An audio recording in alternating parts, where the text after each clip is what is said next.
اگر وہ یہودی ایجنٹ تھا تو اس نے پھر اسرائیل کی حیثیت کو تسلیم کیوں نہیں کیا؟ کس چیز کا خوف تھا جس نے اس کو روکے رکھا؟ اگر کسی چیز کا خوف تھا تو اس کو اپنے خدا کا خوف تھا، اسے فلسطین کے لوگوں کا خوف تھا، اسے دنیا کے ان مسلمانوں کا خوف تھا جو اسلام کی بات کرتے ہیں اور جہاں جہاں ظلم ہو رہا ہے ان کے حوالے سے آواز اٹھانا اپنا اولین فرض سمجھتے ہیں۔ اس آدمی کو خوف تھا کہ جس ریاست مدینہ کی وہ بات کرتا ہے اس ریاست مدینہ کے لیے کون کون سے قربانیاں جو دینی پڑتی ہیں۔ میں کچھ جذباتی گفتگو نہیں کر رہی، نہ میں کسی جذبات کی طرف لوگوں کو لے کر جانا چاہتی ہوں، میں صرف آپ کے سامنے ایک بات کر رہی ہوں۔ اگر وہ یہودی ایجنٹ تھا تو وہ اسرائیل کو تسلیم کر لیتا۔ اسرائیل کو تسلیم کرنے کے ساتھ ہی بہت ساری انویسٹمنٹ پاکستان کے اندر آ سکتی تھی، پاکستان کی اکانومی بوسٹ ہو سکتی تھی۔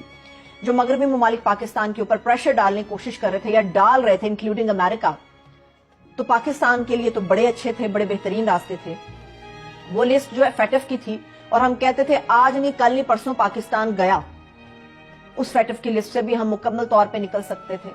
پاکستان میں دودھ اور شہد کی نہریں بہ سکتی تھی، کیونکہ جس کنٹری نے اسرائیل کو ایکسپٹ کیا، اس کی حیثیت کو تسلیم کیا، ان کے اندر ہم نے دیکھا کہ دودھ اور شہد کی نہریں بہی، تعلقات اچھے ہو گئے، دفاعی لحاظ سے بھی، اکانومی کے لحاظ سے بھی۔ بہت بڑے بڑے انویسٹرز تھے جنہوں نے اپنا سرمایہ انویسٹ کر دیا۔ پاکستان کے اندر اس شخص نے ایسا نہیں کیا۔ تحریک انصاف کے چیئرمین نے کیا کیا؟ وہ اقوام متحدہ گیا۔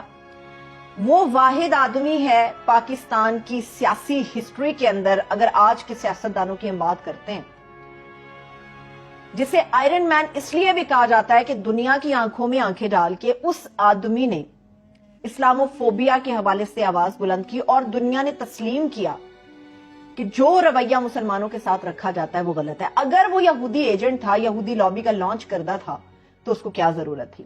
ایک ویڈیو آپ لوگوں کو بتاتی ہوں، شاید بہت سارے لوگوں نے وہ دیکھی بھی ہو، کہ جب اجلاس تھا اقوام متحدہ کا، اس سے پہلے تمام کنٹریز کے جتنے لوگ موجود تھے وہاں پہ، سب لوگ بیٹھے ہوئے تھے۔ تو اسرائیل کا جو پرائم منسٹر آیا، ان میں سے 90% ایسے لوگ تھے جو کہ اپنی کرسیوں سے کھڑے ہوئے، ہاتھ ملایا، اسے ویلکم کیا۔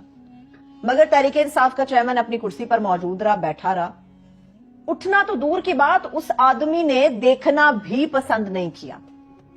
پھر کس طرح سے الزام لگایا جاتا ہے کہ اسرائیل نے تحریک انصاف یا اس کے چیئرمین کی حمایت کر دی اس کے لیے، اور یہ ثابت کیا وہ یہودی ایجنٹ ہے۔ سب سے اہم اور بات، اسرائیل نے بات کیا کی ہے؟ اسرائیل نے تو یہ بات کی ہے کہ انسانی حقوق کی خلاف ورزی ہو رہی ہے پاکستان کے اندر، جس طرح سے لاقانونیت بڑھتی جا رہی ہے، لوگوں کو گھروں سے اٹھایا جا رہا ہے، دہشت گردی کے پرچے کاٹے جا رہے ہیں، FIRs کٹ رہی ہیں، لوگ لاپتہ ہو رہے ہیں۔ یہ آواز اٹھائی اسرائیل نے۔ یقینی طور پہ اسے بات کرنا نہیں بنتی کیونکہ فلسطین کے اندر بھی وہ یہ سب کچھ کر رہا ہے، مگر بات اگر پاکستان کی اور تحریک انصاف کے چیئرمین کی ہے تو اسرائیل نے تو کہیں تحریک انصاف کا نام نہیں لیا، اسرائیل نے تو کہیں پہ تحریک انصاف کے چیئرمین کی بات نہیں کی، اسرائیل نے تو کہیں پہ بھی تحریک انصاف کے سپورٹرز کا نام نہیں لیا، ان کی بات نہیں کی۔ تو کس طرح سے اسے تحریک انصاف کے ساتھ جوڑا جا سکتا ہے؟ اب حکومتی پلان کیا ہے؟ حکومتی پلان یہ ہے کہ اب چونکہ تمام مسلمانوں کے دل دھڑکتے ہیں فلسطین کے لوگوں کے ساتھ، اپنے فلسطینی بہن بھائیوں کے ساتھ، بیت المقدس کے ساتھ، مسجد اقصی کے ساتھ ہمارے دل دھڑکتے ہیں۔ اب یہ پلان بنایا گیا ہے کہ اس طرح سے کھیلا جائے، اسرائیل کے ساتھ جوڑا جائے، لوگوں کی نفرت اس آدمی کے لیے پھیلائی جائے اور پھر اس آدمی کو نااہل کرا دیا جائے، ہمیشہ کے لیے مائنس کرا دیا جائے پاکستان کی سیاست سے۔ پہلے ہی وہ چند گھنٹے پہلے اس نے ایک انٹرویو دیا اور اس میں اس نے بتا دیا ہے کہ ممکن ہے کہ کمنگ منڈے اور نیکسٹ ویک کسی بھی دن اس کو اریسٹ کر لیا جائے گا۔ وہ 100% شور ہے اس بارے میں۔